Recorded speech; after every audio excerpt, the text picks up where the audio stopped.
ఇక్కడ నిలబడదా ఇక్కడ నిలబడతా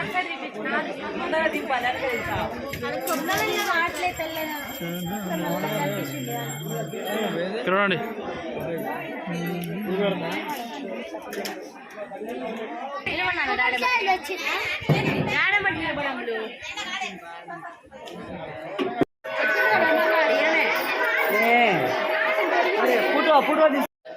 యాగంటి క్షేత్రము బసవన్న అని చెప్పాలి మీరు. యాగంటి క్షేత్రం యాగంటి బసవన్న.